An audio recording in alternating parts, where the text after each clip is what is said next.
E aí, pessoal, boa noite. Fazer uma análise aqui com vocês. Esse pessoal que fala de política na internet, eles devem estar com uma crise existencial muito grande, né? Ficaram aí fazendo vídeos durante todo um período e agora a impressão que dá é que começou tudo de novo, que eles não saíram do lugar. Mas as pessoas que têm princípios, que têm segurança no que fala e que quer realmente mudanças positivas na vida das outras pessoas e não quer nem cobrar por isso, né? Pode receber, mas não está pensando em ganhos pessoais diretamente. Aí essa pessoa fala livremente, como eu estou fazendo aqui, né? Ainda que eu fale para uma pessoa, tá tranquilo, ou fale para ninguém. Um dia talvez alguém assista alguma coisa ou não, falo para Deus, tá ótimo. Eu quero fazer uma análise aqui com vocês sobre os primeiros dias do governo anterior. Isso é muito importante, porque pode ser que essa chamada direita, que está envolvida com política, tenha outras oportunidades. E quando tiver, ela vai precisar colocar coisas diferentes em pauta, né? E uma das coisas é o seguinte: no primeiro dia de governo, o presidente anterior deveria ter feito o seguinte, ele deveria ter pensado, né? Peraí, a luta é contra o comunismo. Nós sabemos que o comunismo é uma coisa totalmente negativa. Então, para me enfrentar o comunismo, e já que a gente sabe que existe uma hegemonia comunista no país, o que a gente tem que fazer? Procurar as correntes de pensamento que são mais opostas possíveis ao comunismo. Qual corrente econômica? E aí, falar de economia é muito importante, né? Você imagina a sua vida sem economia. Como é que você ia beber água? Como é que você ia comer? Pensa aí, né? Como é que você ia se transportar? Então a economia é extremamente importante. As regras que regem a economia são muito importantes, pois elas regem outras coisas, elas regem as relações sociais no geral, né? Código Penal, etc. Código Penal que eu estou falando não é o do Estado, né? Código Penal no sentido das leis de civilidade no dia a dia. Mas, voltando, o presidente deveria ter pensado o seguinte: o comunismo é o mal a ser enfrentado. Portanto, quem é que mais discorda do comunismo? Né? Qual a corrente jurídica, econômica, filosófica que mais vai contra as ideias comunistas? Ele imediatamente iria perceber que são os libertários, são os anarcocapitalistas, né? E outras correntes próximas aí. Então, o que ele teria que fazer? Chame todos esses libertários, os mais famosos, esses aí que estariam dispostos a se apresentar. Faz uma reunião lá no Palácio do Planalto, né? Aí, já que ele conheceu um cidadão aí que ele quis colocar como ministro da Economia, que eu não quero nem citar aqui, ele simplesmente se deparou com esse sujeito em algum lugar aí e de repente começou a entregar para ele um monte de ministério e disse que confia cegamente no cara. Por que esse cara se mostrou tão digno assim da sua confiança? Não se mostrou, não, uma fraude completa. Você não teria o que responder, né? E esse tipo de coisa, dele simplesmente adotar um sujeito como ministro da Economia e o povo brasileiro recebeu isso como se fosse o máximo em termos de benefício econômico que o brasileiro poderia ter, e é uma fraude, né? Se você for pensar, ele está se gabando de superávit, né? Uma das maiores bandeiras desse cidadão, ex-ministro da Economia, é o superávit, suposto superávit que o Brasil teve. Mas o que adianta superávit?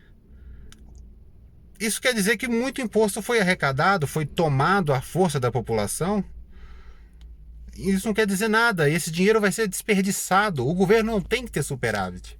Isso não tem que ser pensado, ter tido como meta.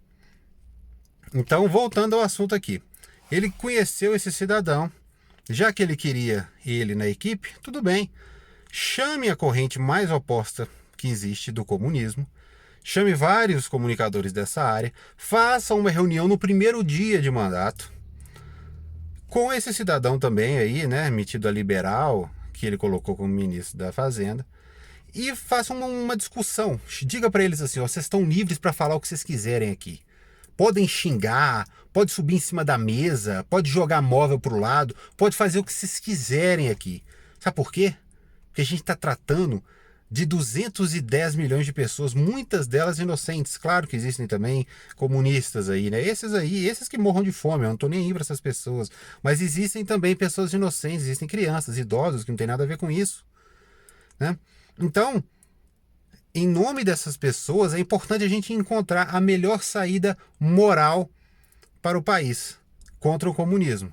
Né? Estabelecer aqui princípios que vão nortear todas as ações em todos esses chamados ministérios aí. Porque, como eu digo, se ele estivesse falando da casa dele, do relacionamento dele com a mulher dele, com uma empresa dele que porventura ele tivesse, com um carro dele, aí tudo bem.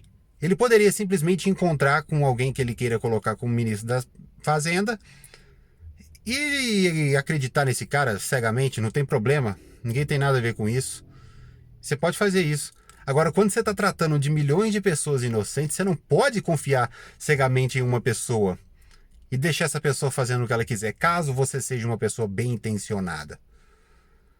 Então, você tem obrigação, uma vez que você identifica que o inimigo a ser combatido é o comunismo, você imediatamente tem que entender que você precisa, já que existe um desequilíbrio ideológico evidente na sociedade, você precisa da corrente mais oposta possível para poder combater isso, para pelo menos deixar a coisa ali mais ou menos no meio. Aí, como eu propus aqui, chamasse essas pessoas, fizessem essa reunião e elas iam expor todos esses argumentos. E imediatamente ia ficar claro o modo de agir, né?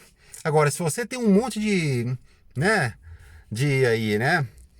influências aí de pessoas que votaram em você a vida toda, como os militares, né, que votaram no ex-presidente a vida toda. Se você tem influência aí e quer pagar algo que você chama de dívida com dinheiro do povo, né, não ilegalmente, que o governo anterior, ele não praticou corrupção nos termos do Código Penal, tá? Foi um dos governos que mais economizou com coisas para ele mesmo, também, vamos dizer assim. Então, essas acusações aí que a mídia faz contra ele são todas fraudulentas. Mas aqui eu estou fazendo outro tipo de acusação. Essas sim são acusações corretas, vocês podem verificar aí, porque estão baseadas em princípios, né? A não ser que você concorde com o comunismo. Se você não gosta das críticas que eu estou fazendo aqui, você pode assumir que gosta do comunismo. Ok. Então, voltando. Ele iria fazer essa reunião. No final da reunião, ele ia chegar à conclusão que o Estado tem que ser afastado da sociedade. E como que você faz isso? Né? Uma vez que você identifica princípios morais, e é um absurdo que essa altura da vida, né, com todo o contato que ele teve com esses comunistas, até hoje ele não identificou isso, não entendeu isso, é uma falha de caráter, mas ok. Ele ia entender. As pessoas iam colocar uma série de coisas lá para ele. Aí, a única coisa que teria que ser feita é ver a estratégia na prática. Como vencer a burocracia do Estado, como vencer a política. Aí isso aí teria que ver, né? Essa legislação fraudulenta do Estado, que hoje em dia vale cada vez menos. Tudo isso. Aí isso aí sim você pode fazer. Você vai fazer o que tiver ao seu alcance. Você vai tomar todas as suas decisões naquele momento. Obviamente, certas coisas você não ia poder fazer porque você seria retirado, né? Pelo Estado, pela política, pela polícia.